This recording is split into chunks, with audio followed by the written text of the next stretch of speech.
Dear students अस्सलाम वालेकुम। आज हम मिलर हार्ले ज़ूलॉजी 5 एडिशन के चैप्टर नंबर 10 को स्टार्ट करने लगे हैं।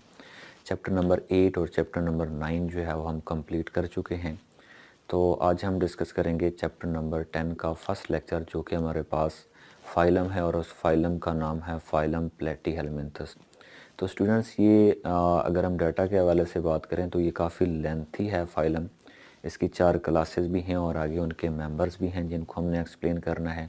सो डेट्स वाई ये एक ही लेक्चर के अंदर इसको कंप्लीट करने की पॉसिबिलिटी नहीं है। सो डेफिनेटली इसके काफ़ी सारे लेक्चर्स बनेंगे, तो हम कोशिश करेंगे कि कम से कम लेक्चर्स में इनको हम वाइंड अप करें या इसको हम कवर करें। तो सबसे पहले स्टूडेंट्स हम बात करते हैं फाइलम प्लेटीहेलमिन्थस की चैप्टर नंबर 10 में से, जो कि हमारे पास है ट्रिप्लोब्लास्टिक एसिलोमेट बॉडी प्लान हमारे चैप्टर का नाम है। तो स्टूडेंट्स सबसे पहले अगर हम इनकी बात करें तो वो कहता है कि ये फाइलम ऐसे एनिमल्स के ऊपर कंसिस्ट करता है जिनकी जो बॉडी होती है वो फ्लैट होती है। जिस तरह हमारे पास बुक फ्लैट होती है, या अगर ये हम हाथ की बात करें तो ये फ्लैट है, मतलब ऊपर से भी और नीचे से भी। मीन इसकी लेंथ तो है लेकिन इसकी जो विड्थ है, मतलब इनकी जो साइडें हैं वो थिक नहीं है। तो ऐसे बॉडी को हम फ्लैट बॉडी कहते हैं। तो इसी बॉडी का जो बॉडी फ्लैट होती है उसका जो ऊपर वाला पोर्शन होता है उसे हम डॉर्सल रीजन कहते हैं, लोअर वाले को हम वेंट्रल कहते हैं। तो ऊपर से नीचे इसकी जो विड्थ होती है वो बहुत कम होती है, तो इसी वजह से हम कहते हैं कि ये डार्सो वेंट्रली यानी ऊपर से नीचे की तरफ ये फ्लैट होते हैं। तो स्टूडेंट्स इसलिए वो कहता है कि ये फ्लैट, मतलब इसके अंदर जितने भी हैं वो वर्म्स होते हैं और ये फ्लैट होते हैं। So that's why these are known as flat worms. उसके बाद स्टूडेंट वो कहता है कि इसकी नंबर ऑफ़ स्पीशीज़ जो हैं वो 20,000 हैं और इनका जो साइज़ है वो 1 mm से लेकर 25 मीटर तक हो सकता है, मतलब ये काफ़ी लेंथी भी होते हैं।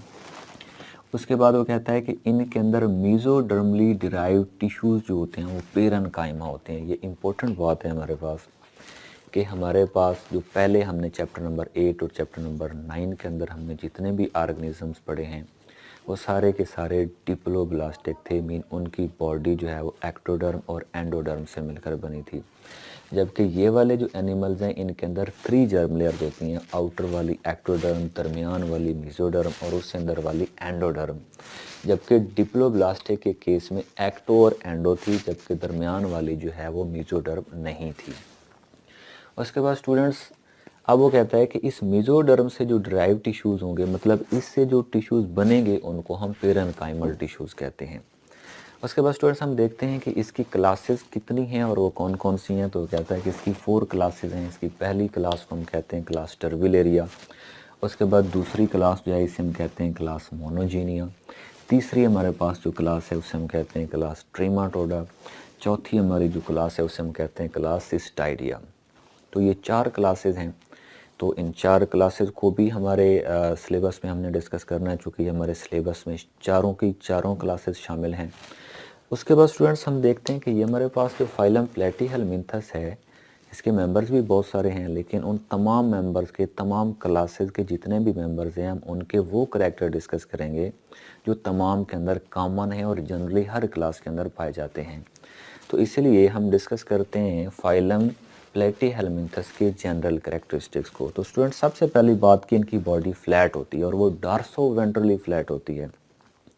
जैसा कि मैंने बताया है कि ये ऊपर से भी मतलब फ्लैट होते हैं, लोअर साइड से भी, और मतलब इनकी बॉडी चौड़ी तो होती है लेकिन ऊपर से नीचे की तरफ थिक नहीं होती। इसी वजह से इनकी बॉडी को हम फ्लैट कहते हैं और इनके जो एनिमल्स हैं वो ये वर्म लाइक होते हैं, इसी वजह से हम इनको फ्लैट वर्म्स कहते हैं। उसके बाद स्टूडेंट्स ये ट्रिप्लोब्लास्टिक होते हैं। ये ऑलरेडी हमने डिस्कस किया है कि इनकी जो बॉडी होती है वो एक्टोडर्म, मीज़ोडर्म और एंडोडर्म से मिलकर बनी होती है। उसके बाद स्टूडेंट्स वो कहता है कि ये एसिलोमेट्स होते हैं। अब यहाँ पर देखिए कि जो एनिमल्स हैं, जितने भी एनिमल्स हैं उनको 3 कैटेगरीज में डिवाइड किया गया है। ऐसे एनिमल जिनकी बॉडी के अंदर बॉडी कैविटी या सिलोम नहीं होती उनको हम एसिलोमेट्स कहते हैं। दूसरे ऐसे हमारे पास एनिमल्स हैं जिनमें सिलोम लाइक हम कह सकते हैं पोर्शन होता है, तो सिलोम लाइक पोर्शन को हम सूडोसिलोम कहते हैं। तो सूडोसिलोम प्रेजेंट होने की वजह से एक एनिमल के ग्रुप को हम सूडोसिलोमेट्स कहते हैं, और जबकि थर्ड हमारे पास जो ग्रुप है वो सिलोमेट्स है, मीन जिनके अंदर बॉडी कैविटी प्रेजेंट होती है। तो इन तीनों ग्रुप्स में अगर हम बात करें तो फाइलम प्लेटीहेलमिन्थस जो है वो ए सिलोमेट्स के अंदर आता है। तो दैट्स वाई हमने कहा कि ये ए सिलोमेट्स होते हैं। इट मीन इनके अंदर कोई बॉडी कैविटी प्रेजेंट नहीं होती। उसके बाद students these are bilaterally symmetrical, या इनके अंदर जो सिमेट्री होती है वो बायलेटरल होती है। तो स्टूडेंट्स चैप्टर नंबर 8 के स्टार्ट में हमने डिस्कस किया था कि जो सिमेट्री होती है वो arrangement of body organ along the central axis of the body, यानी कि सेंट्रल एक्सिस के अराउंड या अलोंग बॉडी ऑर्गन की जो अरेंजमेंट होती है उसे सिमेट्री कहते हैं। और इसकी डिफरेंट हमने टाइप्स भी डिस्कस की थी, जैसे कि रेडियल सिमेट्री है, बाई रेडियल सिमेट्री है, पेंटा रेडियल सिमेट्री है, बाईलेटरल सिमेट्री है। ये सारी हमने डिस्कस की थी चैप्टर नंबर 8 के फर्स्ट लेक्चर में। लेकिन वो कहता है कि जो फाइलम प्लेटीहेलमिन्थस के जितने भी एनिमल्स हैं उनके अंदर बाईलेटरल सिमेट्री प्रेजेंट होती है।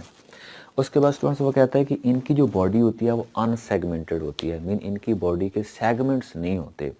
लेकिन अब सेगमेंटेशन कौन कौन से बॉडी कौन कौन सी क्लासेस में होती है और कौन कौन से ऐसे मेंबर्स हैं जिनमें सेगमेंटेशन होती है। तो स्टूडेंट्स अगर हम देखें तो इसकी 4 क्लासेस हैं, टर्बुलेरिया, मोनोजीनिया, ट्रिमाटोडा और सिस्टाइडा। ये जो तीनों क्लासेस हैं ऊपर वाली, इन तीनों के अंदर इनके अंदर कोई किसी किस्म की सेगमेंटेशन यानी बॉडी इनका सेगमेंट्स में डिवाइडेड नहीं होता।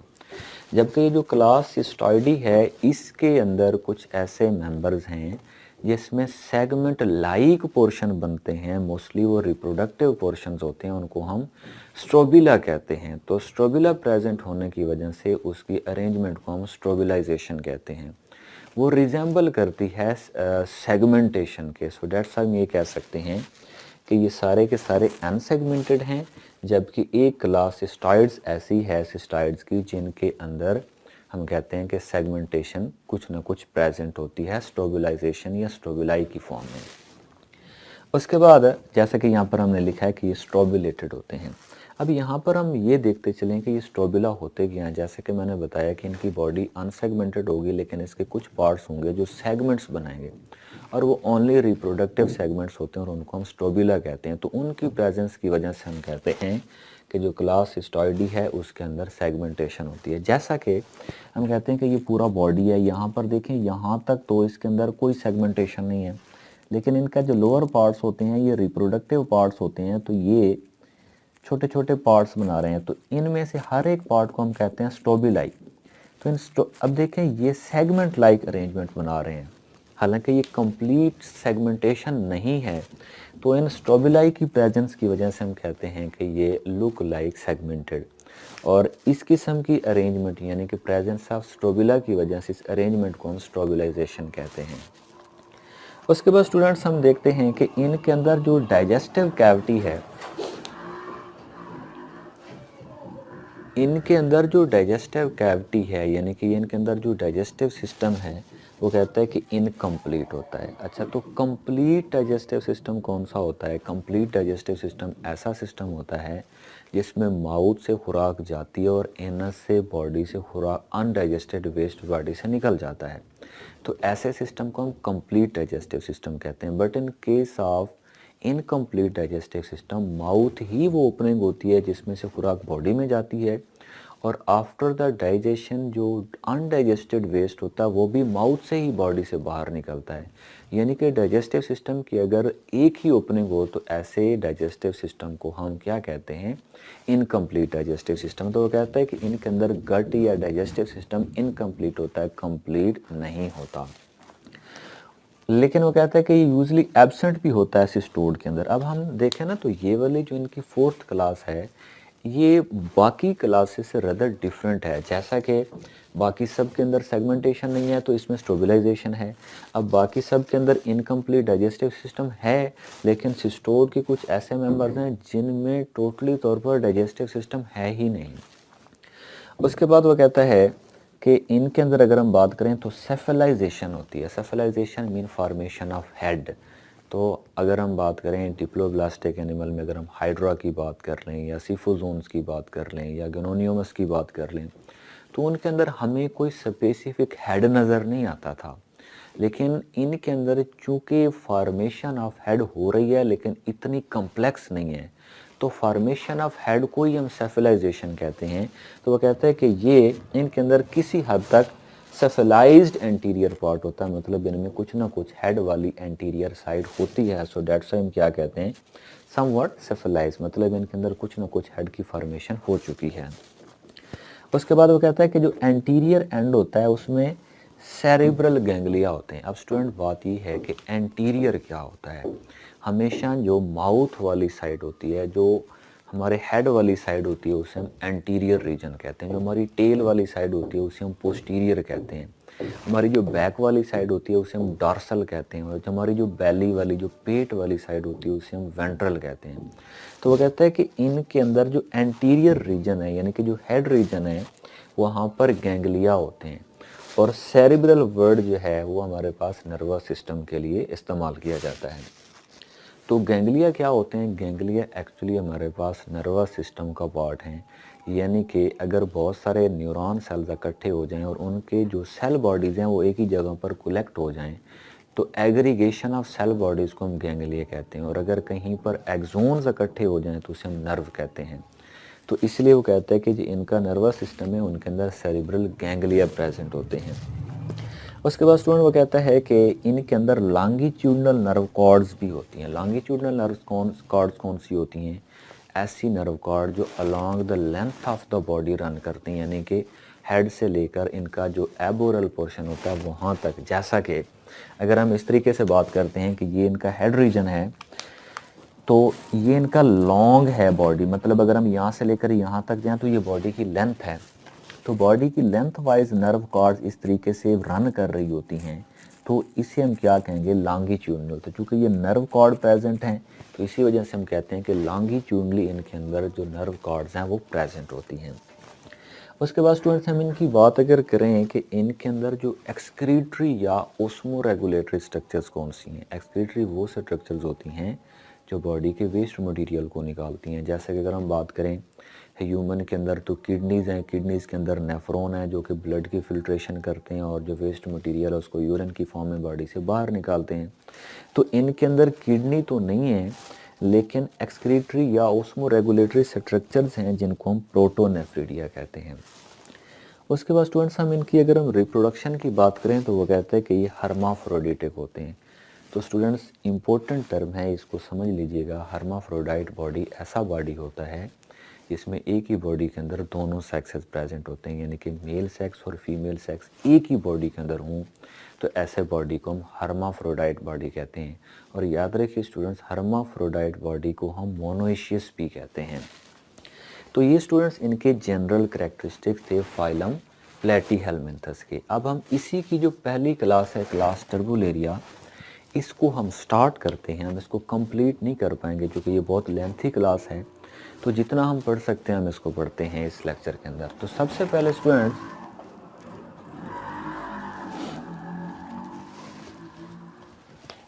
हमारे पास है क्लास टर्बुलेरिया। तो सबसे पहले अगर हम इस क्लास टर्बुलेरिया की बात करें तो यहाँ पर एक इम्पोर्टेंट पॉइंट नोट कर लें कि जितने भी मेंबर्स हैं इस फाइलम प्लेटीहेलमिन्थस के, वो सारे के सारे पैरासाइट हैं। इट मीन एनिमल्स में रहते हैं, ऑर्गेनिजम्स में रहते हैं। लेकिन इसकी एक ही क्लास है जिसका नाम है क्लास टर्बुलेरिया। ये ऐसे एनिमल्स हैं जो फ्री लिविंग हैं, मतलब ये किसी भी जानदार के अंदर पैरासाइट के तौर पर नहीं रहते।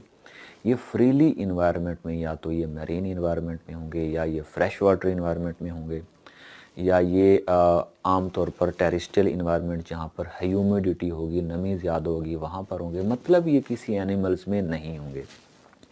तो इसलिए वो कहता है कि जो टर्बुलेरियंस हैं ये फ्रेश वाटर हो सकते हैं, ये मैरीन यानी कि ऐसे वाटर के अंदर जो साल्ट वाटर हो उसे मैरीन कहते हैं, जिसमें साल्ट वाटर कम हो उसे हम फ्रेश वाटर कहते हैं। वो कहते हैं दोनों इन्वायरमेंट में रहते हैं ये। उसके बाद ये क्रॉल करते हैं स्टोन के ऊपर या सैंड के ऊपर, या फिर ये जो प्लांट्स होते हैं जिन्हें हम वेजिटेशन कहते हैं, ग्रीनरी जो होती है, ये वहाँ पर प्रेजेंट होते हैं। उसके बाद स्टूडेंट्स हमें बताता है कि इस क्लास टर्बुलेरिया का नाम टर्बुलेरिया क्यों रखा गया है।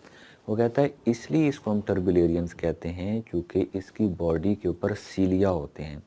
और वो सीलिया जो हैं वो वाटर या एक्वाटिक इन्वायरमेंट में इस तरीके से बीट करते हैं कि ये वाटर में इस तरह का खलल पैदा करते हैं जिसे हम टर्बुलेंस कहते हैं। तो टर्बुलेंस कॉज करने की वजह से हम इनको टर्बुलेरियंस कहते हैं। उसके बाद स्टूडेंट्स हम देखते हैं ये लोकोमोशन तो हमने डिस्कस कर ली कि इनकी बॉडी के ऊपर सीलिया होते हैं, उनकी बीटिंग की वजह से ये वाटर के अंदर टर्बुलेंस कॉज करते हैं, so that's why these are known as टर्बुलेरियंस।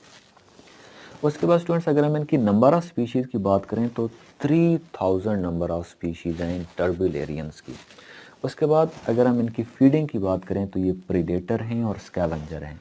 Predator का मतलब ये है कि ये माइक्रो ऑर्गेनिज्म को प्रीडेट करते हैं, ये उनको खाते हैं। और स्कैवेंजर की अगर हम बात करें तो ये डेड ऑर्गेनिक मटेरियल को खाने वाले एनिमल्स को स्कैवेंजर कहा जाता है। उसके बाद स्टूडेंट्स इसके साइज़ की बात करें तो 1 सेंटीमीटर से 60 सेंटीमीटर तक इनका साइज़ होता है और इनका कलर 3 कलर्स होते हैं, ब्लैक, ब्राउन और ग्रे, यानी कि जो टर्बुलेरियंस हैं ये इन 3 कलर्स में एग्जिस्ट करते हैं। उसके बाद स्टूडेंट्स अब हम इनकी बॉडी वॉल की बात करते हैं। तो याद रखिए बॉडी वॉल का मतलब ये है कि हम इनकी जो बॉडी है उसको डिस्कस करने लगे हैं कि वो कौन कौन सी लेयर से मिलकर बनी है, कौन कौन सी लेयर्स एग्जिस्ट करती हैं। तो जैसा कि हमने कहा कि ये ट्रिप्लोब्लास्टिक हैं, इट मीन इनकी बॉडी एक्टोडर्म, मेसोडर्म और एंडोडर्म 3 लेयर से मिलकर बनी हुई है। तो हम इन तीनों लेयर्स को डिस्कस करेंगे और साथ में ये भी देखेंगे कि हर लेयर से बॉडी का कौन कौन सा पार्ट बन रहा है। तो सबसे पहले स्टूडेंट्स हम देखते हैं इसकी एक्टोडर्म को, यानी कि एक्टोडर्म से कौन कौन से बॉडी के पार्ट्स बने हैं। तो इसी वजह से हमने हेडिंग लिखी है एक्टोडर्मल डेरिवेटिव्स। इसका मतलब ये है कि इस एक्टोडर्म से कौन कौन से बॉडी के पार्ट्स बने हैं। तो वो कहता है कि एक्टोडर्म से एपिडर्मस बनती है। डेफिनेटली जो बॉडी की आउटर कवरिंग होती है उसे हम एपिडर्मस कहते हैं। तो वो कैसी है, एक्टोडर्म से बनी हुई है। अब इसका काम क्या होता है कि जो एपिडर्मस होती है ये डायरेक्टली इन्वायरमेंट के साथ कांटेक्ट कर रही होती है। जैसे कि हमारी स्किन है तो ये इन्वायरमेंट के साथ डायरेक्ट कांटेक्ट में है, तो सेम इसी तरीके से इनकी जो एपिडर्मस है वो भी इन्वायरमेंट के साथ डायरेक्ट कांटेक्ट में होती है। उसके बाद वो कहता है कि इसमें कुछ ऐसे एपिडर्मल सेल्स होते हैं जो सीलिएटेड होते हैं, मतलब कुछ एपिडर्मल ऐसे सेल्स होते हैं जिनमें सीलिया होते हैं। तो सीलिया के प्रेजेंट होने की वजह से उन सेल्स को हम एपिडर्मल सेल्स कहते हैं। उसके बाद वो कहता है कि इसके कुछ ऐसे सेल्स होते हैं जिनके ऊपर माइक्रोविलाई होते हैं। तो मतलब 2 किस्म के सेल्स हो गए इनकी बॉडी के ऊपर, एक ऐसे सेल जिनके ऊपर सीलिया होते हैं और दूसरे ऐसे सेल जिनके ऊपर माइक्रोविलाई टाइप स्ट्रक्चर्स होती हैं। अब ये हमने पढ़ ली है कौन सी, एक्टोडर्म। अब हम देखते हैं कि जो हमारे पास बेसमेंट मेम्ब्रेन है ये क्या होती है और कहाँ पर होती है।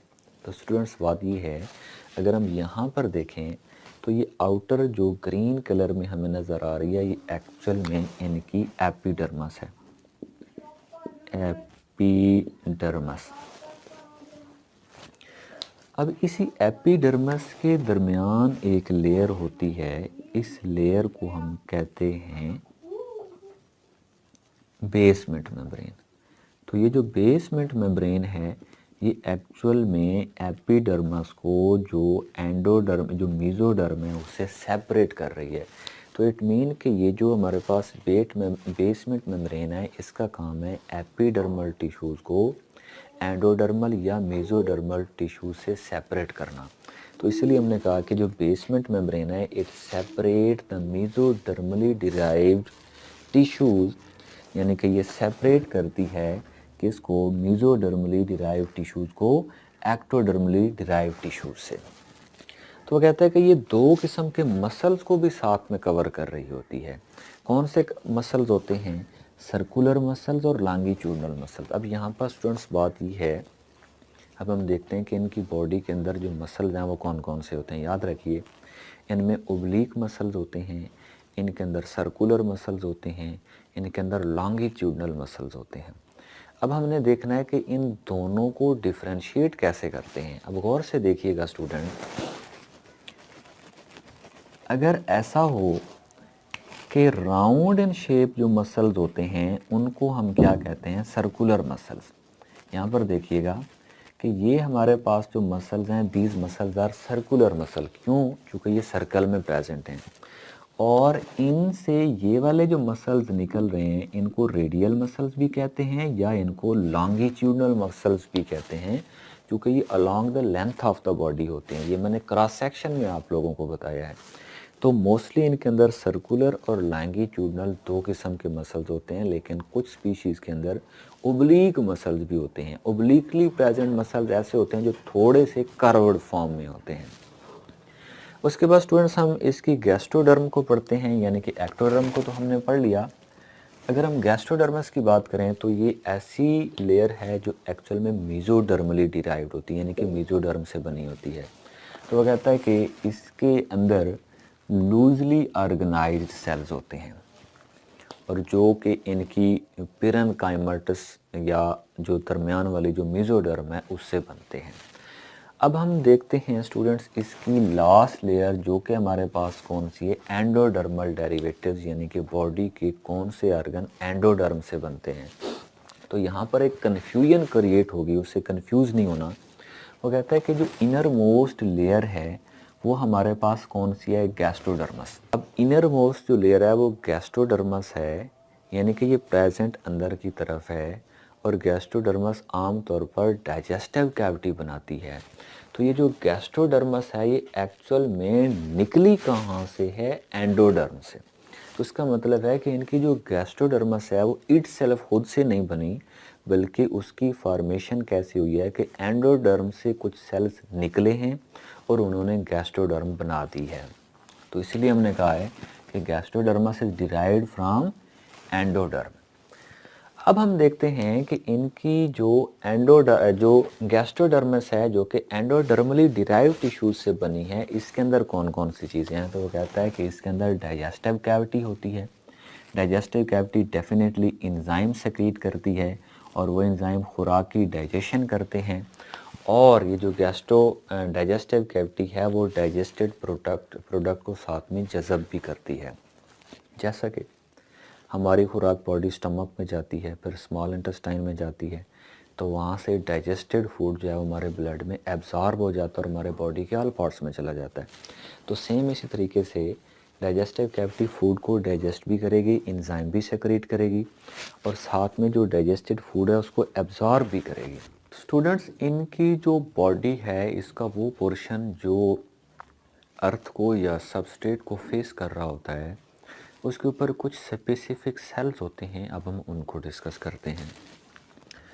तो इसलिए हमने कहा है कि ventral surface of body wall, जो बॉडी वॉल है उसकी वेंट्रल सरफेस के ऊपर कुछ सेल्स हैं, उसको डिस्कस करते हैं। तो इसलिए उसने कहा है कि इसके अंदर ग्लैंडुलर सेल्स होते हैं और इन सेल्स को एक्चुअल में हम एपिडर्मल कहते हैं क्योंकि ये बाहर वाली साइड पर होते हैं। तो इनमें जो सबसे पहले हमारे पास होते हैं उनको हम रेप्टाइड्स कहते हैं। ये रेप्टाइड्स ऐसे सेल्स होते हैं जो रॉड लाइक होते हैं, जो बॉडी की लोअर या वेंट्रल सरफेस पर होते हैं। और इनका काम क्या होता है, ये म्यूकस सेक्रेट करते हैं जो बॉडी के लोअर पार्ट को वेट भी रखती है, यानी कि डेसिकेट भी नहीं होने देती, और ज़मीन पर जो माइक्रो ऑर्गेनिज्म होते हैं उनको भी कैप्चर करती है। तो इस वजह से रेप्टाइड से प्रोड्यूस होने वाले म्यूकस के दो फंक्शन हुए, एक तो प्रोटेक्ट फ्रॉम डेसिकेशन और दूसरा फॉर प्रीडेशन। तो इसीलिए हमने कहा है कि रॉड लाइक सेल्स ये प्रोड्यूस करते हैं म्यूकस को जो कि प्रोटेक्ट करते हैं डेसिकेशन से और ये प्रीडेशन करवाते हैं। उसके बाद स्टूडेंट्स हमारे पास एडहीसिव ग्लैंड्स हैं। ये ऐसे ग्लैंड्स होते हैं जो ऐसा मटेरियल सेक्रेट करते हैं जो इन एनिमल को सबस्ट्रेट के साथ फिक्स या अटैच करवाते हैं। तो इसलिए हमने कहा है कि प्रोड्यूस एडहीसिव केमिकल्स। तीसरे हमारे पास ऐसे सेल्स होते हैं जो ऐसा मटेरियल सेक्रेट करते हैं कि जिस केमिकल ने या जिस मटेरियल ने इनको सबस्ट्रेट के साथ अटैच किया हुआ था ये उसको वहाँ से रिलीज़ करवा देते हैं। सो दैट्स वाई हम इनको रिलीज़र सेल्स कहते हैं। Release the adhesive of attachment of chemical या अटैच्ड केमिकल।